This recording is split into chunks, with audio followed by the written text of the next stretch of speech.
Alhamdulillah wa salatu wa salamu ala rasulillah. Je continue ce qu'a dit le cheikh de l'islam Ibn Taymiyyah à propos de ceux qui médisent des gens sous diverses couvertures. Sous couverture, une couverture de religiosité, de piété, alors qu'au fond d'eux-mêmes, ils veulent calomnier ce frère-là. يقول ابن تيمية رحمه الله: ومنهم من يرفع غيره رياء فيرفع نفسه فيقول لو دعوت البارحة في صلاتي لفلان لما بلغني عنه كيت وكيت. Il y a celui qui élève quelqu'un par ostentation pour élever sa propre personne. Il dit: ah, si seulement j'avais fait dua la veille en faveur d'un tel, il ne me serait pas parvenu qu'il a fait telle et telle chose blâmable. ليرفع نفسه ويضعه عند من يعتقده. Pourquoi il fait ça? Pour élever sa propre personne, pour se montrer supérieur et pour abaisser la personne en question aux yeux de ses admirateurs. Il dit: un tel est stupide et il manque de compréhension. Il dit: un tel est stupide, il manque de compréhension, mais il voulait par là quoi? Il voulait par là faire l'éloge de lui-même et montrer qu'il a de larges connaissances et qu'il est meilleur que lui. ومنهم من يحمله الحسد على الغيبة فيجمع بين أمرين قبيحين الغيبة والحسد. Il y a celui qui médit de quelqu'un parce qu'il l'envie, réunissant ainsi deux mauvaises qualités: الغيبة, la médisance, et l'envie, الحسد. وإذا أثنى على شخص أزال ذلك عنه بما استطاع من تنقصه. Et quand on loue quelqu'un, il essaie par tous les moyens de le rabaisser sous une couverture de piété et de virtuosité. وإذا أثني على شخص أزال ذلك عنه بما استطاع من تنقصه في قالب دين وصلاح أو في قالب حسد وفجور وقدح ليسقط ذلك عنه, ou sous une couverture d'envie, d'agression et de critique pour le rabaisser. ومنهم من يخرج الغيبة في قالب تمسخر ولعب. Il y a celui qui médit de quelqu'un sous une couverture humoristique. ومنهم من يخرج الغيبة في قالب تمسخر ولعب ليضحك غيره باستهزائه ومحاكاته واستصغار المستهزئ به. Afin de quoi? Afin de faire rire les gens en même temps de rabaisser sa victime. Subhanallah, c'est comme Ibn Taymiyyah vivait au milieu de nous. C'est comme s'il assistait à nous, à nos réunions. ومنهم من يخرج الغيبة في قالب التعجب فيقول: تعجبت من فلان كيف لا يفعل كيت وكيت ومن فلان كيف وقع منه كيت وكيت فيخرج اسمه في معرض تعجبه. Il y a celui qui profère la médisance sous une couverture d'étonnement. Il dit: je m'étonne d'un tel, comment n'a-t-il pas procédé de telle et de telle manière, et d'un tel, comment a-t-il pu faire telle et telle chose? Et il prononce son nom et médit de lui dans un contexte d'étonnement. ومنهم من يخرج الاغتمام فيقول: مسكين فلان غمني ما جرى له وما تم له فيظن من يسمعه أنه يغتم له ويتأسف وقلبه منطوٍ على التشفي فيه. Il y a celui qui se montre triste et navré. Il dit: un tel pauvre homme, ce qui vient de lui arriver m'a fait beaucoup de peine. Celui qui l'entend dire cela pense qu'il a de la compassion pour cette personne et qu'il regrette ce qui lui est arrivé, alors que son cœur en tire une mauvaise joie.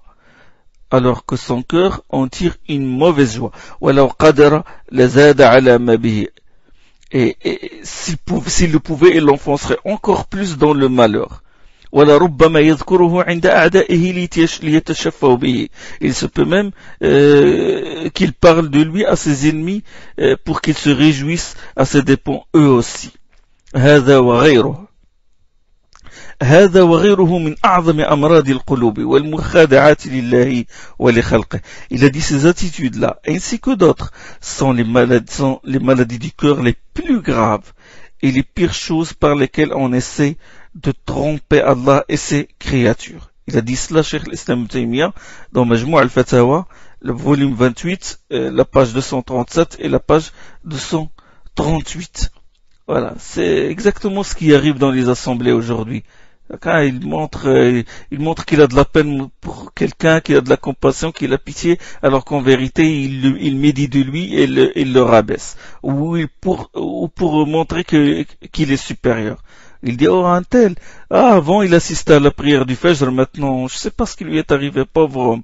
Alors qu'en vérité, c'est pas le but de porter conseil quoi que ce soit, mais le but c'est de dire que lui, il a dévié et moi je suis resté ferme et je suis toujours assidu aux prières du Fajr, par exemple. C'est pour se montrer. Parmi les formes de la riba sous-entendue, il y a ce qui se passe dans certaines assemblées. Et surtout parmi les talabat al-ilm, quand quelqu'un se distingue de ses camarades par sa belle récitation, par exemple du Coran, sa belle voix, ou fait un bon discours, ou se distingue par sa bonne compréhension, et qu'on l'évoque, par exemple, dans une assemblée, les envieux, qu'est-ce qu'ils font? Les envieux, les jaloux. Et ils disent, oui, il a quel diplôme celui-là? Et il est sorti de quelle université? Quel est son cheikh? Leur but c'est quoi? Leur but c'est de le rabaisser. Et c'est exactement celle-là la riba, car les savants disent la riba consiste à faire comprendre à l'interlocuteur, à la personne à laquelle on parle, que la personne dont tu parles est imparfaite.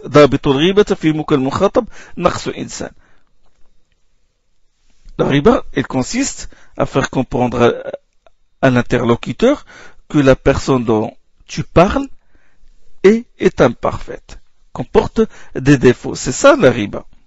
Il y a aussi la riba par les gestes, très important, comme le clin d'œil, le fait de froncer les sourcils, le fait de mimer la personne, le fait quand on parle de lui, le fait de secouer les mains, c'est-à-dire qu'il vaut rien, de faire un cercle avec le pouce et l'index pour dire que la personne vaut zéro, ainsi que d'autres gestes qu'on voit dans les assemblées d'aujourd'hui. Ce qui pousse ces gens-là à médire de leurs frères, ce sont surtout l'envie, la flatterie, et le désir de faire plaisir à ses camarades, hein, d'être en entente avec eux. Or, le prophète sallallahu alayhi wa sallam a dit, Man askhata an-nas birida Allah, kafahu Allahu mu'nata an-nas. Le prophète sallallahu alayhi wa sallam a dit, quiconque recherche le contentement d'Allah, quitte à courroucer les gens, Allah se chargera des gens pour le défendre. Par contre, quiconque recherche le contentement des gens tout en courrouçant Allah, ils ne lui serviront en rien si Allah l'abandonne. وَمَنْ أَسْخَطَ النَّاسِ وَمَنْ أَرْضَ النَّاسِ بِسَخَطِ اللَّهِ وَكَّلَهُ اللَّهُ إِلَى النَّاسِ. وفي رواية, dans une autre version, عاد حامده من الناس له ذاما. Dans une autre version, celui qui le louait le maudira. Ce hadith est authentique, il se trouve dans Sahih al-Jami'. Donc ce qui pousse ces gens à médire de leurs frères, ce sont surtout l'envie, le désir de plaire à ses compagnons, la jalousie, le désir de se montrer supérieur, l'orgueil, la peur aussi, la peur d'autrui, le manque de scrupules religieux, la passion, l'imitation servile, l'imitation aveugle. Pour défendre son cher, il médit des rivaux de celui-ci. Il y a aussi l'opiniâtreté, l'hypocrisie, le fait de montrer aux gens qu'on est savant alors qu'on ne l'est pas. Et c'est ce qu'on appelle ta'alum, une vraie maladie. C'est vraiment la maladie de l'époque. Le problème, c'est que quand on met en garde certains frères contre la médisance, surtout ceux qui l'ont adopté comme un manhaj, comme une voie, et qui ont contracté cette maladie et cette manie de scruter les défauts des savants et des du'at et de certaines tendances, au point que les défauts des autres les ont distraits de leurs propres défauts, ils te disent, écoute mon frère, nous ne médisons pas des gens. Nous les calomnions pas, mais nous mettons en garde contre les mubtadi'. Nous mettons en garde contre ceux qui ont dévié du minhaj, contre certaines sectes et contre certains livres. Nous ne cherchons que le bien pour les gens. Nous exerçons le jarh et le ta'dil comme nos pieux prédécesseurs. Le jarh et le ta'dil, c'est la science de la critique des transmetteurs des hadiths. je dis, ça je vais en parler sur la question des jarh al-ta'dil. Je dis, il est vrai que la médisance est permise dans certains cas, comme le fait de demander justice, at-tadallum. La personne lésée peut porter son affaire au tribunal et dire au juge, voilà, un tel m'a fait telle et telle chose, m'a causé tel et tel préjudice. Et comme a dit Allah subhanahu wa ta'ala dans Surat Nisa, la yuhibbu Allahu al-jahra bis-su'i min al-qawli illa man zulim. Allah n'aime pas que l'on manifeste un mal en parole, mis à part le cas de celui qui a subi une injustice. Et il y a aussi quand on demande une fatwa. Quand on s'enquille auprès d'un savant sur une affaire, à propos d'une affaire, il est permis, par exemple, de lui dire « Mon frère m'a fait du tort ». De toute façon, il est permis de m'y dire. Le hadith de Hind ibn Utba, radiyallahu anha, la femme de Abu Sufyan, en est une preuve. Et il se rendait un jour chez le prophète sallam, il lui dit, Abu Sufyan, qui est son mari, est un homme avare, il ne me donne pas assez pour subvenir à mes besoins et à ceux de mes enfants. Est-ce que, si ce n'est ce que je lui prends à son insu? Le prophète sallam dit, prends le juste nécessaire pour toi et tes enfants. C'est-à-dire qu'il a midi de son mari. Il est permis de le faire quand on sollicite une fatwa. Et quand cette médisance aussi peut aider à faire cesser une action blâmable ou à remettre sur le droit chemin quelqu'un qui désobéit à Allah, ça on a le droit. Et quand on veut faire reconnaître quelqu'un qui est connu par un surnom précis, comme par exemple l'A'raj, le boiteux, ou l'A'ma, l'aveugle, oui, on peut le faire. Mais si on peut l'identifier par un autre qualificatif, tant mieux. Et la médisance est permise quand il s'agit aussi de mettre en garde les musulmans contre le mal et pour porter conseil, comme le fait de mettre en garde contre les mubtadi' ou un hérétique ou une secte déterminée. Ou comme ce que font les savants du hadith qui récusent l'autorité des rapporteurs du hadith qui ne sont pas fiables. D'accord. Chers frères, chères sœurs, avant de juger un individu, un alim ou un da'iya ou un groupe d'individus ou une tendance ou un mouvement de pensée ou une secte, il faut remplir certaines conditions. Ce n'est pas comme ça qu'on met en garde alors qu'on n'a pas de preuves, ou on n'a pas la science, ou juste on veut s'en prendre à la personne. Bon, il y a des conditions à remplir. La première condition est la science.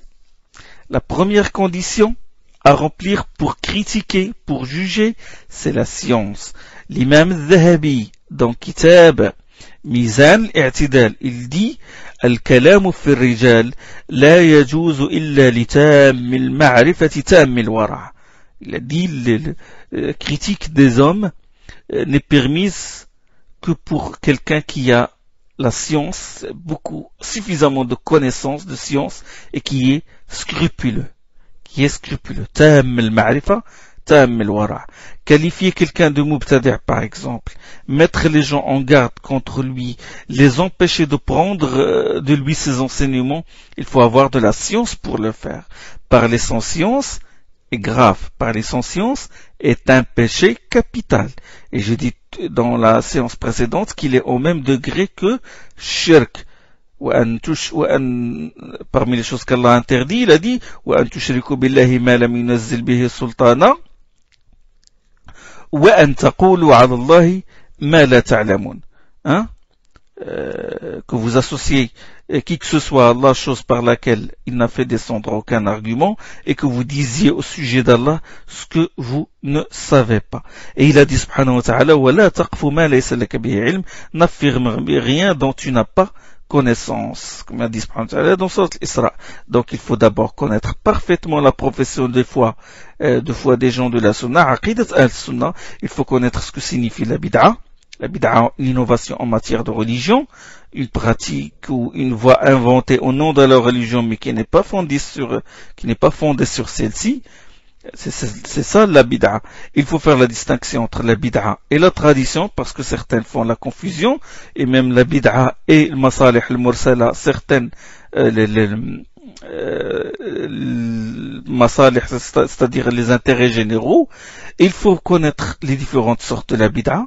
Il y a le bid'a al-fi'liya, le bid'a التركية، البدعة العملية، البدعة الاعتقادية، البدعة الحقيقية، البدعة الإضافية. Ça a besoin de beaucoup de leçons pour comprendre ça. البدعة الجزئية، البدعة الكلية اللي هي البدعة المكفرة، celle qui entraîne la mécréance comme بدعة de la secte بهائيت، des قاديانيت، بدعة الجهمية. Il y a البدعة الغير مكفرة، les بدعة qui ne sortent pas la personne de l'islam. Donc il faut connaître ces différentes les différentes sortes de bid'a. Et il faut connaître aussi les critères de qualification de quelqu'un de mubtadi'. Il y a des critères avant de qualifier quelqu'un de mubtadi'. Il faut les connaître. La question, par exemple, qui fait l'objet de divergence entre les savants. Quand on adopte un avis juridique, le savant qui adopte un autre avis différent d'une autre ne doit pas être taxé de mubtadi'. Quand un savant fait l'ijtihad mais se trompe, il ne doit pas être qualifié de mubtadi'. Donc il faut savoir si ce qu'a fait ce savant ou ce qu'a fait ce da'iya est vraiment une bid'a. Et même si on est sûr que c'est une bid'a, on ne peut pas qualifier son auteur de mubtadi' comme ça. Ce n'est pas n'importe qui tombe dans une bid'a est un mubtadi'. Hein? Qu'on doit récuser et bannir. Il se peut que ce soit une erreur de l'ijtihad ou une raison du ta'wil ou autre raison. Par exemple, le ta'wil, une interprétation personnelle d'un texte. Ce n'est pas facile de classer quelqu'un dans une secte comme ça, égaré. De le taxer d'égaré ou de pervers ou de mubtadi'. Celui qui commet une bid'a n'est pas obligatoirement un mubtadi'. Et celui qui commet un acte de kufr, de mécréance, n'est pas obligatoirement un kafir. Quand les salafs, nos pieux prédécesseurs, qualifient quelqu'un de mubtadi', ils font référence à 4 sectes. En général 4. Ce sont les khawarij, les chiites, les qadariya, parmi lesquels il y a le mu'tazila, et les murji'ites. Les mubtadi'a, un critère à retenir, ce sont ceux qui font de la doctrine qu'ils ont inventée une parole, qawl, par laquelle ils se séparent de la communauté musulmane. Et en vertu de cette doctrine, ils font l'wala ou l'bara. Ils s'allient avec ceux qui sont d'accord avec eux, ils désavouent ceux qui ne sont pas d'accord avec eux. C'est ça les mubtadi', ça c'est une caractéristique des mubtadi'. D'accord? Une autre caractéristique, c'est qu'ils contestent des choses évidentes de la religion, des choses qui sont connues de la sunna, des choses qui sont de commune renommée. Donc quand on qualifie quelqu'un de mubtadi', voilà, on se réfère à ces deux choses.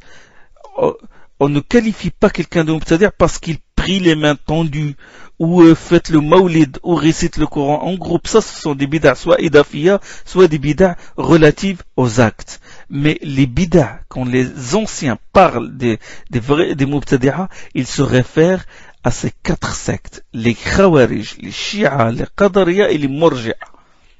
Ibn Taymiyyah, rahimahullah, a dit والبدعة التي يعد بها الرجل من أهل الأهواء ما اشتهر عند أهل العلم بالسنة مخالفتها للكتاب والسنة.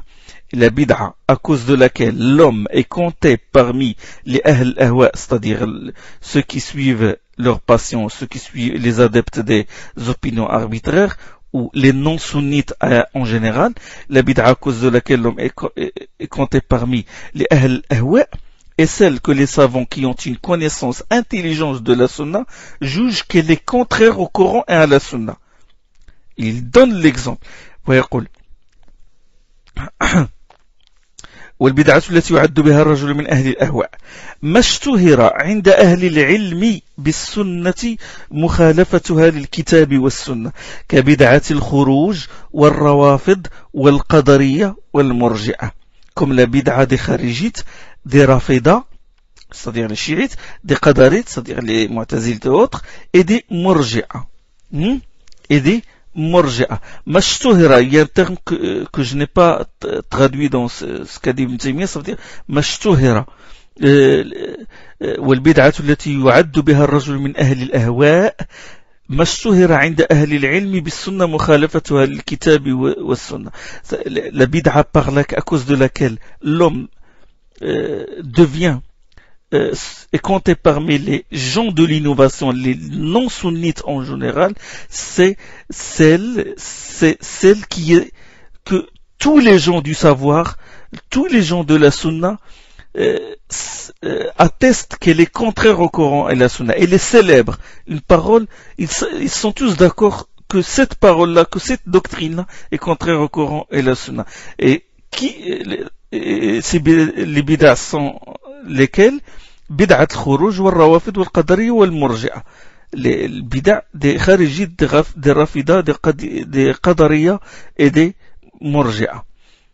Et il a dit, en effet, فإن عبد الله بن المبارك ويوسف بن أصباط وغيرهما قالوا أصول 72 فرقة هي 4 الخوارج والروافد والقدرية والمرجئة. Il a dit, Abdullah ibn al-Mubarak, ça c'est les salaf, là maintenant, il parle des salaf, des plus prédécesseurs. Abdullah ibn al-Mubarak et Yusuf ibn Asbat et autres ont dit les sectes de base à partir desquelles se sont ramifiées les 72 sectes qui sont vouées en enfer. Les 72 sectes sont au nombre de 4. À nommer les bases. Les kharijites, les rafidites, les qadarites et les murji'a. On ne peut pas, comme ça, à la légère, qualifier quelqu'un de mubtadi'. Ce n'est pas, il commet un acte qui est bid'a wadi, on le qualifie, ça y est, on l'identifie en fonction de cet acte-là. Il se peut qu'il s'est basé sur un hadith, il se peut qu'il soit un ignorant, mais les sectes, ceux qu'on qualifie de mubtadi'a et qui méritent qu'on les mette en index, ou qu'on les réfute, et qu'on désapprouve ce qu'ils disent, et qu'on ne prenne pas comme alliés, ce sont ces gens-là, les Khawarij, les Rafida, le Qadariya, le Murja. Et malgré tout, il faut les traiter avec justice. Les propos d'Ibn Taymiyyah que je viens de citer se trouvent dans le Fatawa al-Kubra, le volume 2 et la page 229. Suivez ce qu'il a dit aussi. Ça, il parle de ces deux critères aussi.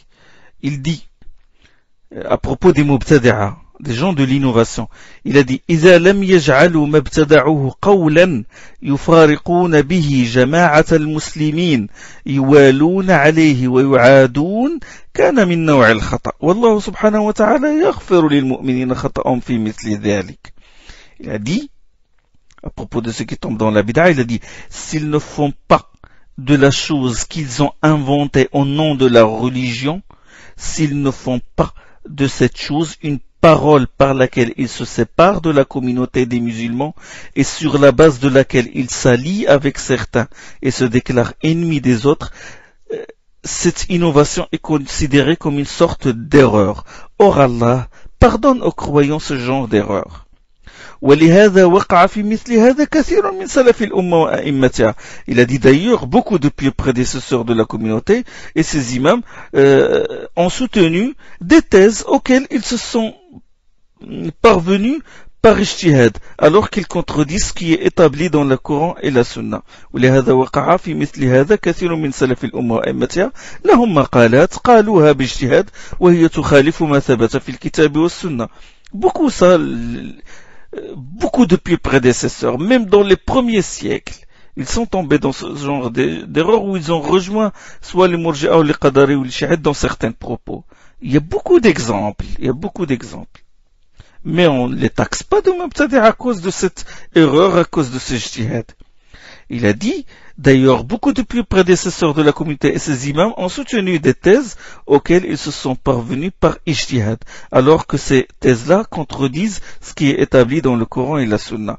بخلاف من والى موافقه وعاد مخالفه وفرق بين جماعة المسلمين وكفر وفسق مخالفه دون موافقه في مسائل الآراء والاجتهاد واستحل قتال مخالفه دون موافقه فهؤلاء من أهل التفرق والاختلافات.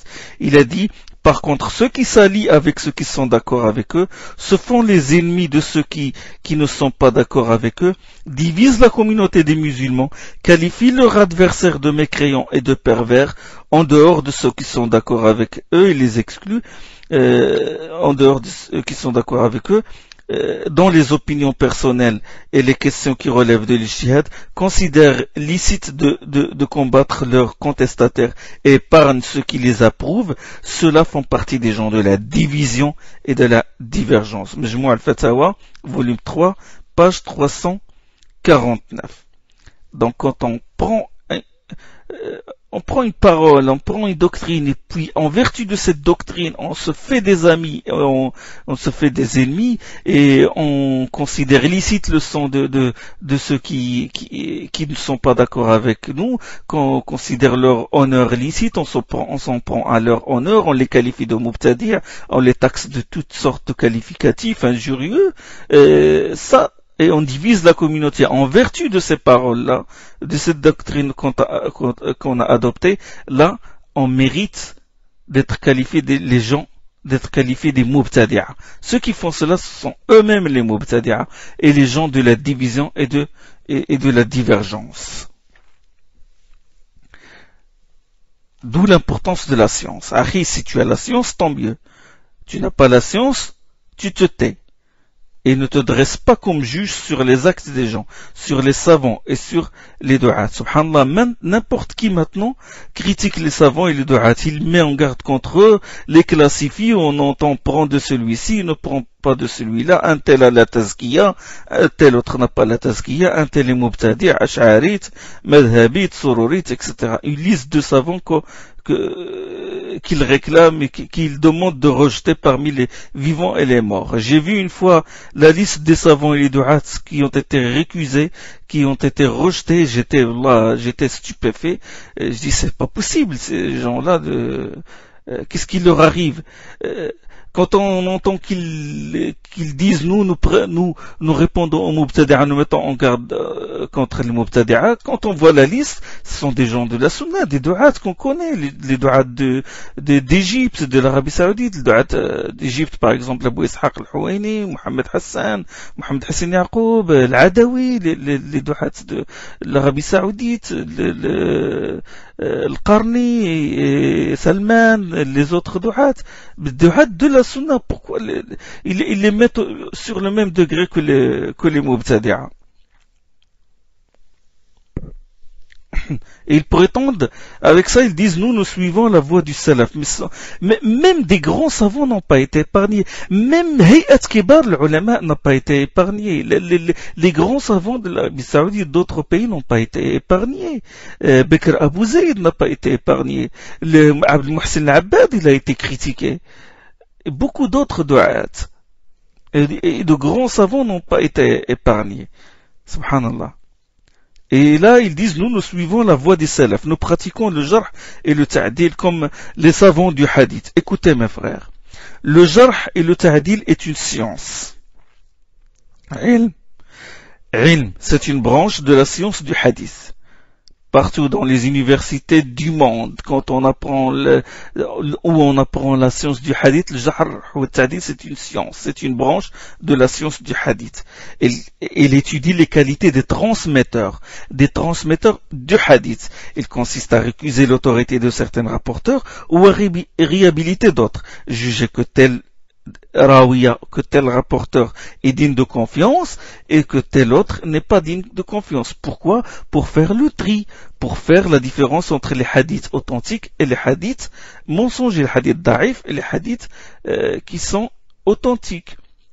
Cette science est consignée dans des livres. Il y a des livres qui parlent de cette science-là, qui étudient cette science-là.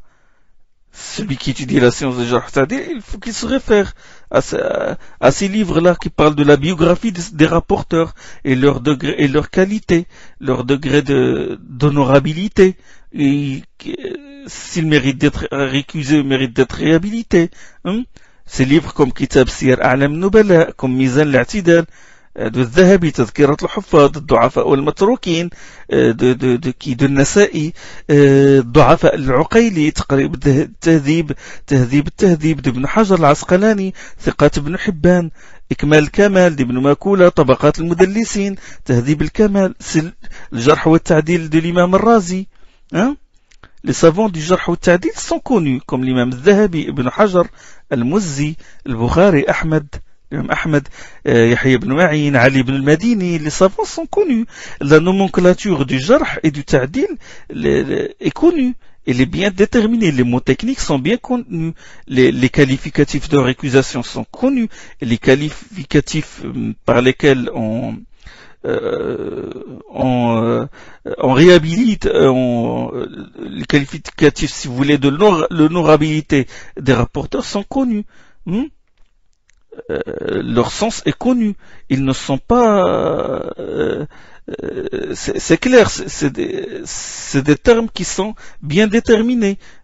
Par exemple des qualificatifs du tajrih, comme par exemple layin al-hadith, laysa bil qawi, ضعيف الحديث, متروك الحديث, منكر الحديث, كذاب.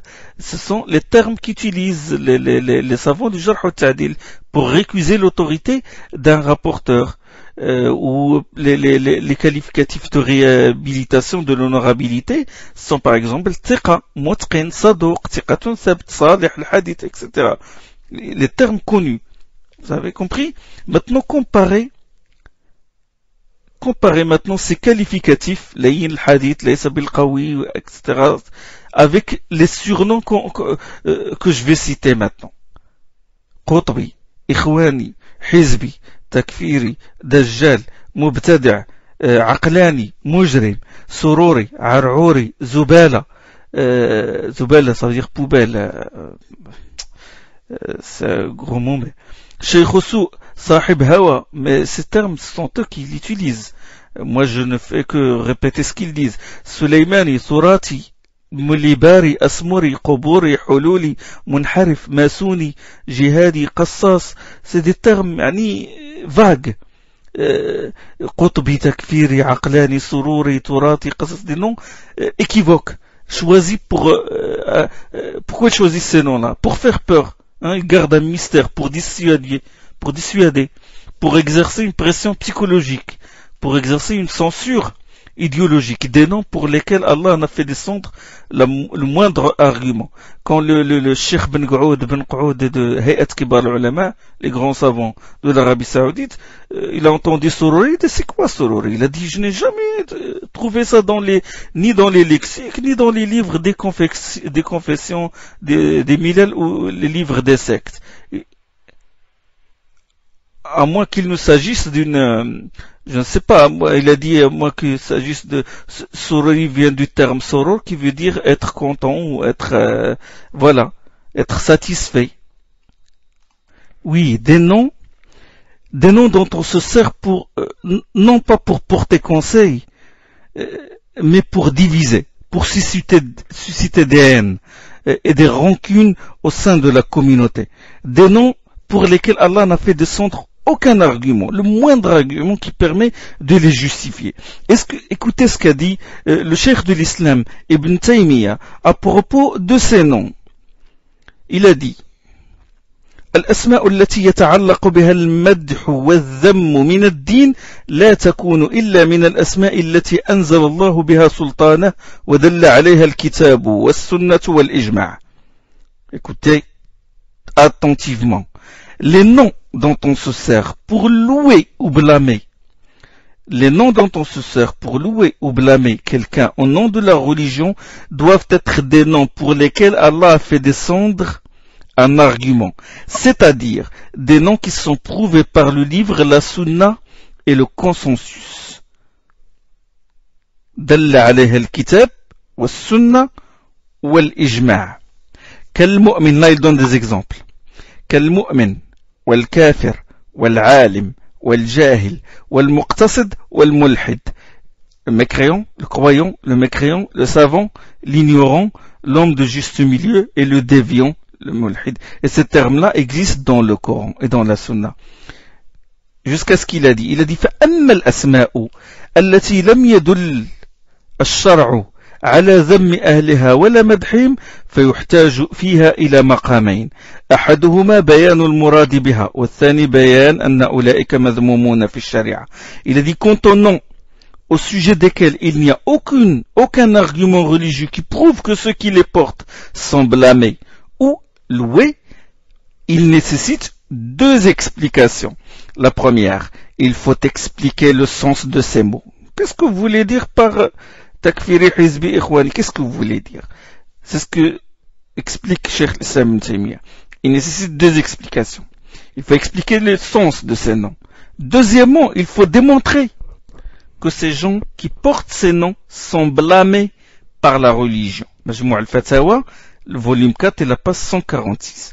Quand tu taxes quelqu'un de hizbi ou de tourati ou de sorori, il faut que tu expliques ce que signifient ces noms. Et il faut donner des preuves évidentes que la personne à qui tu as attribué ces noms est quelqu'un que la religion condamne. Sinon, tu feras partie de ceux qui disent au sujet d'Allah ce qu'ils ne savent pas.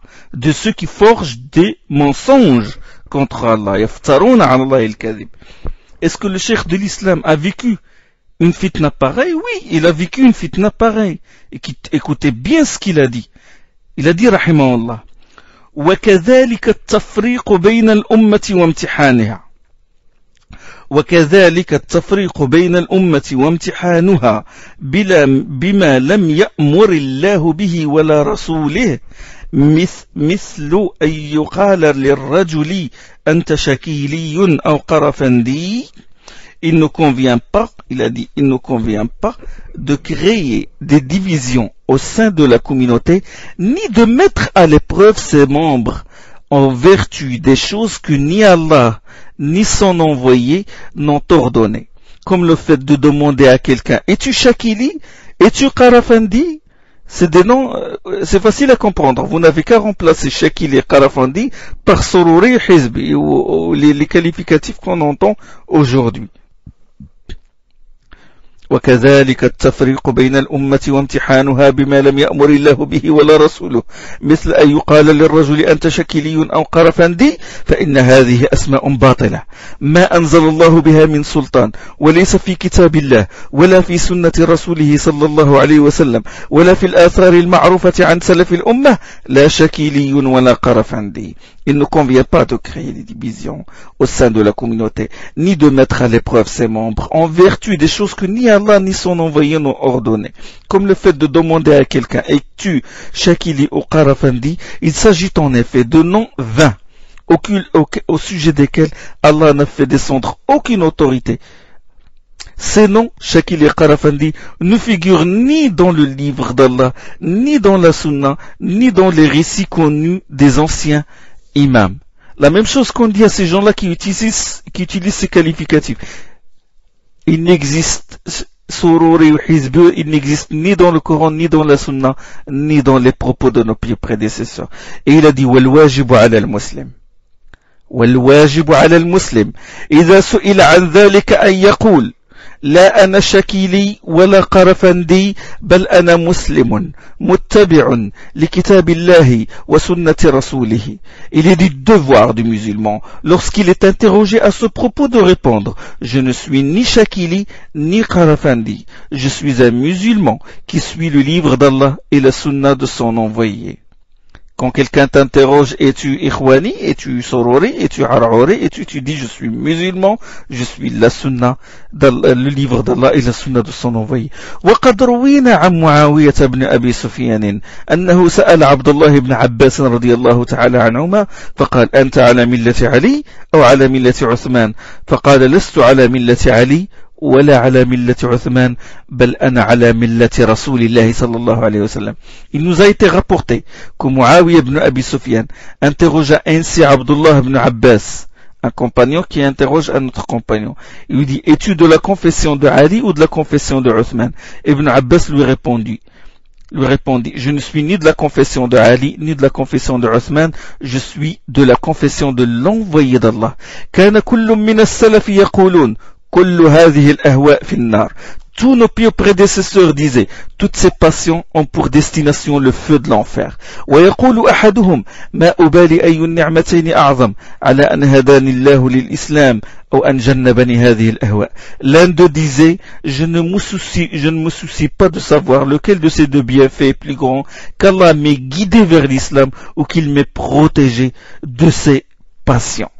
ces passions, c'est cette manie de taxer les gens, de les qualifier, de les classer dans des sexes. Wallahu ta'ala, écoutez très bien ce qu'il a dit. Wallahu ta'ala qad sammana fil Qur'an, al-muslimin, al-mu'minin, ibadallah.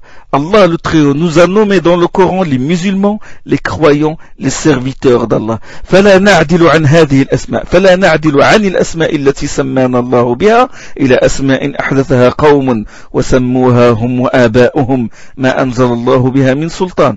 Nous ne détournerons pas donc pas des noms dont Allah nous a nommés au profit de noms que des gens ont inventés, qu'ils ont donnés eux et leur père, et au sujet desquels Allah n'a fait descendre aucun argument qui les justifie.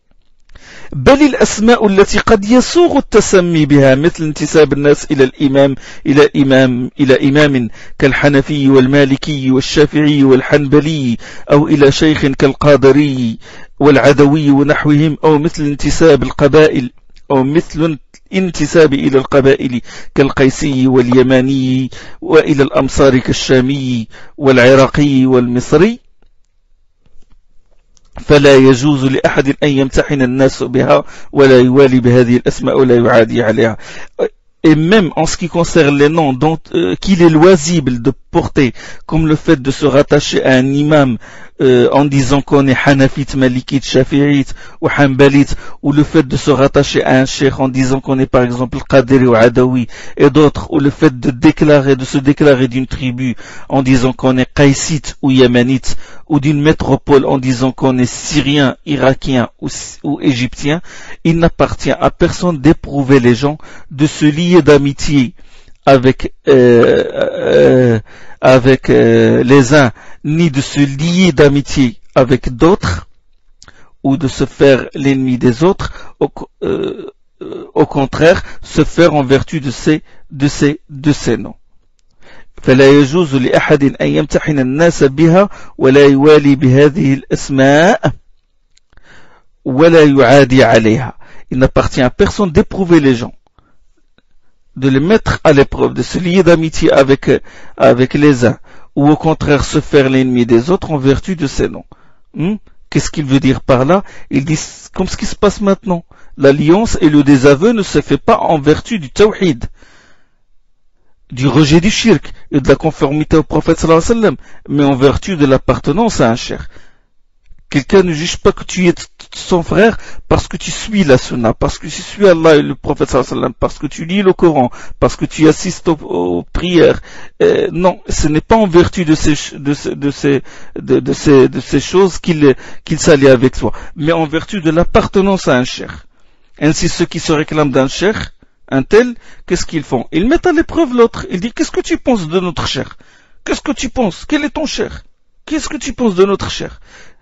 Si le pauvre homme leur répond, je ne le suis pas, ou même s'il dit je le connais pas, il est banni, on ne le salue pas, on le prend pour ennemi, on le taxe de mubtadi'. C'est exactement celle-là, la voie des mubtadi'a, des gens de la bid'a. Imtihan al-nas.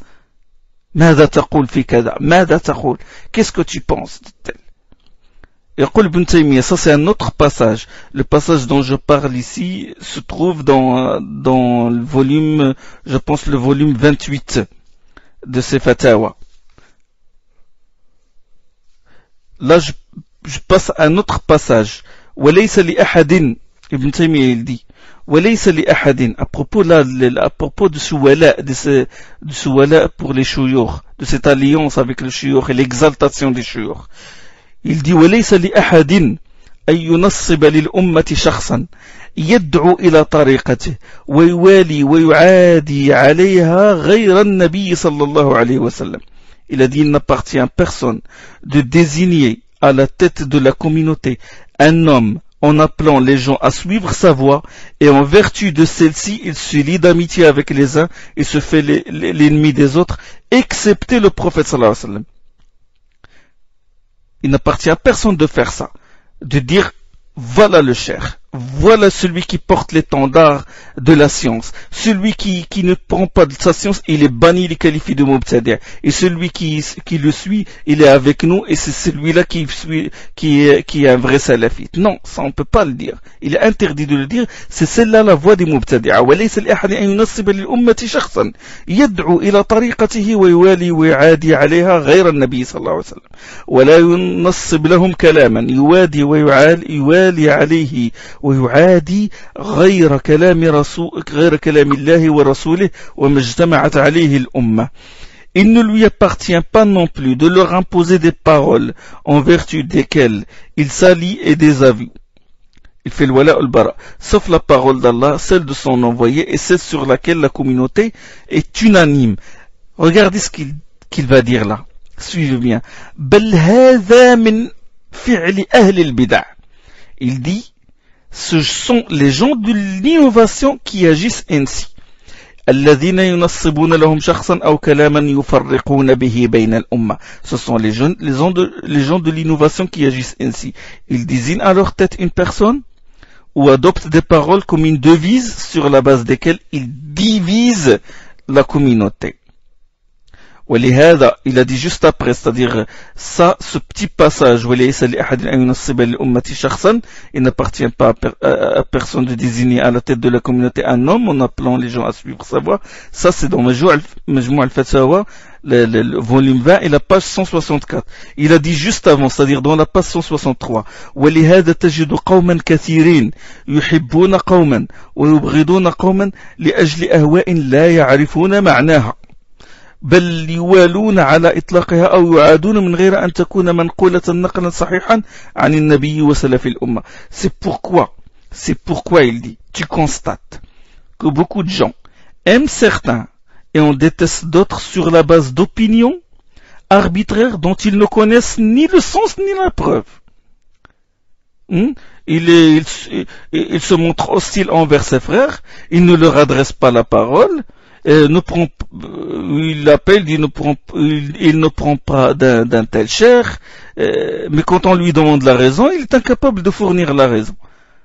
Quand il emploie un terme ambigu, hizbi ou minhaj, comme ça de manière absolue, qu'est-ce que ça veut dire? Il ne sait pas ce que ça veut dire le minhaj, il ne sait pas ce que ça veut dire hizbi. Mais comme ça, l'imitation aveugle et l'imitation servile. Le fait d'éprouver les gens, le fait de faire l'imtihan, le fait d'éprouver les gens, de leur faire subir un interrogatoire sur des chers. Qu'est-ce que tu penses d'un tel cher? Qu'est-ce que tu penses de tel autre? Qu'est-ce que tu penses de tel gouverneur? Il est kafir ou il est musulman? Et sur la base de la réponse, on fait le aqd du wala al-bara. On le prend pour ami ou on le prend pour ennemi. Ça, cet interrogatoire, cette mise à l'épreuve fait partie de la voie des gens de l'innovation. Ahl al-Bid'a, ce sont Ahl al-Bid'a qui pratiquent ce genre de choses. Cheikh Abd al-Muhsin al-Abbad, il a dit dans sa risale al-Hath ala ittiba' as-sunnah wa at-tahdhir min al-bid'i wa bayan khatariha, il a dit wa min al-bid'i al-munkara ma hadatha fi hadha az-zaman. Parmi les innovations blâmables, il y a cette pratique qu'on constate aujourd'hui. Min imtihani ba'din min ahli as-sunnati ba'dan bi ashkhas. À savoir que certains gens de la sunna mettent à l'épreuve leurs confrères en les interrogeant sur un individu particulier. سواء كان الباعث على الامتحان الجفاء في شخص يمتحن به أو الإطراء لشخص آخر. Que le motif de la mise à l'épreuve soit l'hostilité envers cet individu-là ou le fait que leurs confrères font l'éloge d'un cher qui n'est pas le leur, qui n'est pas celui qu'ils vantent. أو الإطراء لشخص آخر. وإذا كانت نتيجة الامتحان الموافقة لما أراده الممتحن ظفر بالترحيب والمدح والثناء. Si la personne interrogée, mise à l'épreuve, donne les réponses que veut l'inquisiteur ou l'interrogateur, alors il jouira d'un bon accueil et il recevra les éloges. وإلا كان حظه التجريح والتبديع والهجر والتحذير. S'il échoue dans cette épreuve, son lot sera il sera critiqué, récusé, taxé de bid'a, mis à l'index et on mettra les gens en garde contre lui. Hein? C'est comme ça le minage qu'on voit aujourd'hui. On interroge la personne sur quelqu'un, ben s'il le loue, dit ça y est, soit on va le prendre pour ennemi, soit le prendre pour ami. Le wala ne se fait pas sur la base du tawhid et sur l'abandon de shirk. Allah afiyah. Bon, tout ce que j'ai dit là est entre parenthèses et je continue ce qu'a dit le cheikh de l'islam Ibn Taymiyyah rahimahullah sur ce qu'il a dit dans le volume 4 de Majmou' al-Fatawa. Je me suis arrêté. فلا يجوز لأحد أن يمتحن الناس بها ولا يوالي بهذه الأسماء ولا يعادي عليها. C'est-à-dire, j'ai commencé par dire au début de ce que j'ai dit tout à l'heure. Oui, je me suis arrêté au passage où il dit فلا يجوز لأحد أن يمتحن الناس بها ولا يوالي بهذه الأسماء ولا يعادي عليها. C'est-à-dire quand il a parlé de Shakili, de Qarafandi, il a parlé aussi de l'appartenance à madhab comme Hanafi, Shafi'it, etc. ou l'appartenance à une métropole comme irakien, syrien, etc. Il a dit il n'est pas permis d'éprouver les gens, ni de se lier d'amitié avec les uns et de se faire l'ennemi des autres sur la base de ces noms. بل أكرم الخلق عند الله أتقاهم. Au contraire, il a dit, la plus noble créature auprès d'Allah est celle qui le craint le plus. بل أكرم الخلق عند الله أتقاهم من أي طائفة كان. وأولياء الله الذين هم أولياؤه هم الذين آمنوا وكانوا يتقون. Au contraire, la plus noble créature auprès d'Allah est celle qui le craint le plus, de quelque groupe qu'elle soit. Les amis d'Allah, ceux qui sont ses vrais amis, sont ceux qui croient et qui ont la taqwa. Or Allah nous a informé que ses amis sont les croyants. وقد أخبر الله سبحانه وتعالى وقد أخبر سبحانه أن أولياءه هم المؤمنون المتقون, sont les croyants, les muttaqin. Et il a exposé ce que sont les muttaqin dans sa parole. وقد بين المتقين في قوله تعالى. Il a cité la parole d'Allah subhanahu wa ta'ala. ليس البر أن تولوا وجوهكم قبل المشرق والمغرب. La piété ne consiste pas à tourner vos visages du côté de l'Orient ou de l'Occident. ولكن البر من آمن بالله واليوم الآخر. Mais la piété, la taqwa, ولكن البر, la piété véritable est celle de celui qui croit en Allah et au jour dernier, aux anges, aux livres, aux prophètes. ولكن البر من آمن بالله واليوم الآخر والملائكة والكتاب والنبيين وآتى المال على حبه ذوي القربى واليتامى والمساكين وابن السبيل والسائلين وفي الرقاب وأقام الصلاة وآتى الزكاة والموفون بعهدهم إذا عاهدوا والصابرين في البأساء والضراء وحين البأس أولئك الذين صدقوا وأولئك هم المتقون. La piété véritable est celle de celui qui croit en Allah, au jour dernier, aux anges, aux livres, aux prophètes, qui donne de son bien, malgré l'amour qu'il en a, aux proches, aux orphelins, aux pauvres, aux voyageurs coupés de toute ressource, aux mendiants et pour l'affranchissement des esclaves, qui accomplit la prière, donne la zakat. La piété véritable est aussi celle de ceux qui s'acquittent de leur engagement lorsqu'ils en ont contracté, ceux qui sont patients dans l'adversité, le malheur et au moment du danger. Voilà ceux qui sont sincères et ce sont ceux-là les muttaqin. Les muttaqin, ulaika alladhina sadaqu wa ulaika humul muttaqun. Voilà les muttaqin. Ce sont les awliya d'Allah qui méritent que nous les prenions pour amis. Quand tu réalises, cher frère, ces vertus-là, le fait de te réclamer salafi ou sunnite, ça, de tel cher, ne te sera d'aucune utilité si tu ne réalises pas ces vertus-là. Si tu ne donnes pas réalité à ces vertus-là, à savoir la croyance en Allah au jour dernier, aux livres, etc., le fait de dépenser de ses biens, le fait d'aider les orphelins, le fait de patienter, le fait de tenir ses engagements. La taqwa consiste à faire ce qu'Allah a ordonné comme a dit Ibn Taymiyyah rahmallah, والتقوى هي فعل ما أمر الله به وترك ما نهى الله عنه. La taqwa consiste à faire ce qu'Allah a ordonné et à délaisser ce qu'Allah a interdit. وقد أخبر النبي صلى الله عليه وسلم عن حال أولياء الله وما صاروا به أولياء. Il a dit aussi que le prophète صلى الله عليه وسلم a informé, il a dit, a cité l'état, a décrit les amis d'Allah et comment ils sont devenus des amis d'Allah. Et il a cité le hadith de Bukhari où Allah dit Man adali waliyan faqad barazani bil harb, celui qui prend pour ennemi un ami à moi, je déclare la guerre contre lui. Et puis il a dit qu'est-ce que ça veut dire Souali? Souali, c'est celui qui se rapproche d'Allah par les prescriptions, parce que Allah lui a imposé, et qui se rapproche ensuite d'Allah par les œuvres surérogatoires. Et c'est cela, là, Ibn Taymiyyah dit, voilà les gens avec qui on doit s'allier. On ne doit pas s'allier en vertu de l'appartenance d'un cheikh ou d'une voix ou de quoi que ce soit, mais en vertu de ces vertus-là. Jusqu'à ce qu'il a dit, rahmallah, ومن يتولى الله إلى ست الحديث للبارول d'Allah سبحانه وتعالى ومن يتولى الله ورسوله والذين آمنوا فإن حزب الله هم الغالبون.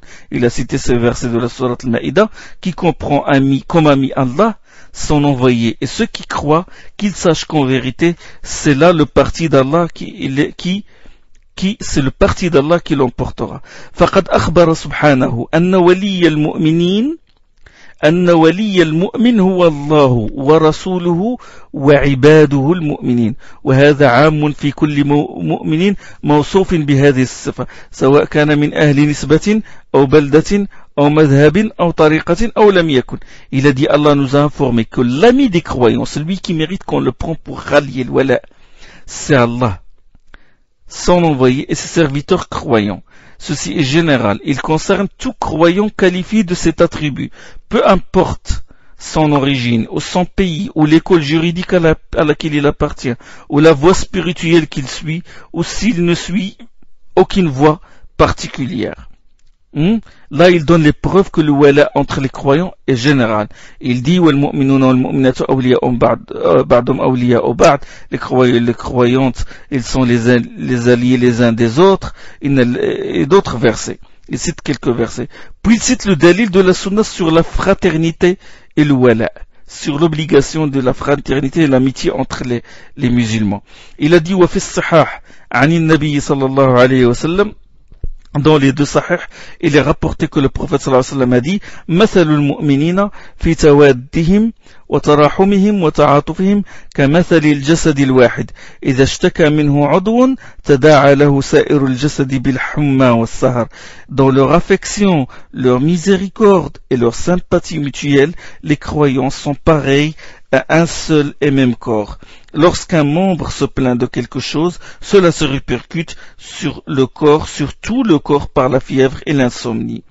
Avons-nous réalisé cette fraternité? Et puis il a dit aussi, وفي الصحاح أيضا أنه قال أن الرسول صلى الله عليه وسلم قال المؤمن للمؤمن كالبنيان يشد بعضه بعضا وشبك بين أصابعه. Et le prophète صلى الله عليه وسلم a dit, le croyant est pour un autre croyant ce que les pierres d'un édifice sont les unes pour les autres. Elles se maintiennent les unes par les autres. Puis il se croisa les doigts. وفي الصحاح أيضا أنه قال والذي نفسي بيده لا يؤمن أحدكم حتى يحب لأخيه ما يحب لنفسه. Dans les deux sahih également, il a dit par celui qui détient mon âme en sa main, aucun d'entre vous ne croira que s'il aime pour son frère ce qu'il aime pour lui-même.